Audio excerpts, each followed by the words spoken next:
নৈরাজ্যের বাংলাদেশে ফের হিংসার আগুন। যেভাবে বঙ্গবন্ধু মুজিবুর রহমানের ৩২ নম্বর ধানমন্ডির বাড়িতে গতকাল হামলা চালানো হয়, তার প্রতিবাদ করে প্রকাশ্য রাস্তায় মার খেলেন এক মহিলা। যেভাবে বঙ্গবন্ধুর বাড়িকে ভেঙে গুড়িয়ে দেওয়া হয়েছে তার প্রতিবাদ করেছিলেন এবং তারপরই প্রকাশ্য রাস্তায় ফেলে পেটানো হলো তাকে। এক ব্যক্তি জয় বাংলার স্লোগান দিয়েছিলেন, তাকে পর্যন্ত মারধর করা হয়েছে। ছবিটা একবার দেখুন। প্রতিনিধি আরো বিস্তারিত এই নিয়ে বলবেন। আমি বলছি, এই ছবি নিঃসন্দেহে আমাদের মনে করিয়ে দিচ্ছে আবির আফগানিস্তানের ছবি, যেখানে বারে বারে এরকম দৃশ্য দেখা গিয়েছে যে মহিলাকে তালিবানরা পাথর ছুঁড়ে ছুঁড়ে মেরে ফেলছে। আমি বলছি, তালিবানি শাসন কতটা বিভৎস হতে পারে, কতটা নৃশংস হতে পারে, তার জন্য আফগানিস্তানে যাওয়ার প্রয়োজন নেই, এই বাংলাদেশে গেলেই দেখা যাবে।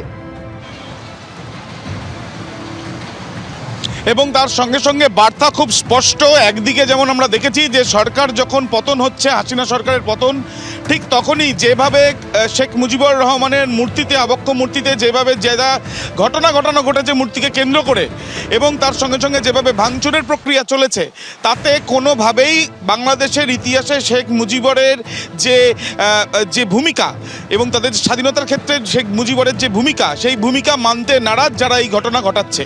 এবং গতকাল রাতব্যাপী এই যে ধানমন্ডিতে যে অগ্নিসংযোগের ঘটনা, ভারত বিরোধী স্লোগান, তার সঙ্গে সঙ্গে এই ঘটনার প্রতিবাদ যখন কেউ করছে, তখন তাকে মহিলা থেকে আরম্ভ করে পুরুষ, তাদেরকে উপরে যেভাবে চড়াও হয়ে তাদেরকে যেভাবে মারধর করা হচ্ছে, তার থেকে বার্তা খুব স্পষ্ট যে কোনোভাবেই যে গণতন্ত্রের বাতাবরণ সেখানে যে নেই সেটা স্পষ্ট। এবং তার সঙ্গে সঙ্গে এটাও স্পষ্ট হচ্ছে যে শেখ মুজিবুর রহমানকে ইতিহাসের পাতা থেকে সম্পূর্ণ নিশ্চিহ্ন করার কিন্তু একেবারে কর্মসূচি নিয়ে আনা হয়েছে, সেটা কিন্তু স্পষ্ট। কিন্তু এই পরিপ্রেক্ষিতে আমরা দেখেছি এর আগে যখন বিভিন্ন সময় বাংলাদেশে হিন্দুদের ওপরে আক্রমণ হয়েছে, বিভিন্ন সময় মন্দিরের ওপরে আক্রমণ হয়েছে, তখন কিন্তু শেখ মুজিবুরকে মনে রাখা হয়নি বলেই বিভিন্ন মহল থেকে কটাক্ষ উঠেছে।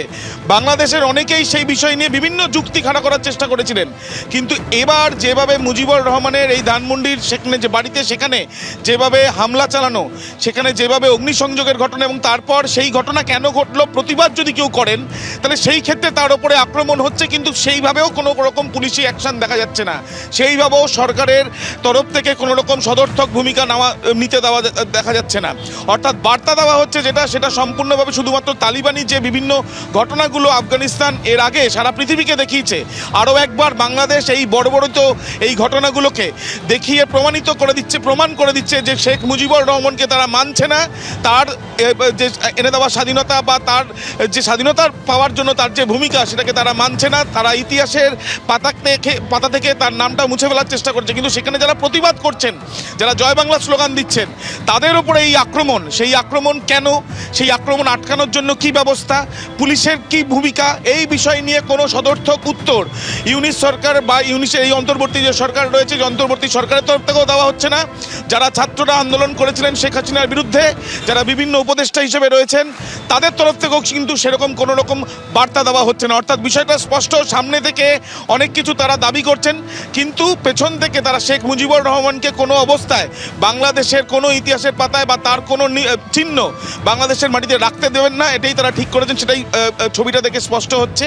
এবং তার সঙ্গে সঙ্গে যেভাবে বাংলাদেশে কিছু সাধারণ মানুষ, তার মধ্যে মহিলাও রয়েছেন, আমরা দেখতে পাচ্ছি সেই মহিলা, যেটা ভাইরাল ভিডিও, সেই মহিলারা তারা যখন প্রতিবাদ করছেন বা যিনি মহিলা প্রতিবাদ করছেন, তার উপরে আক্রমণ নিয়ে আসা হচ্ছে।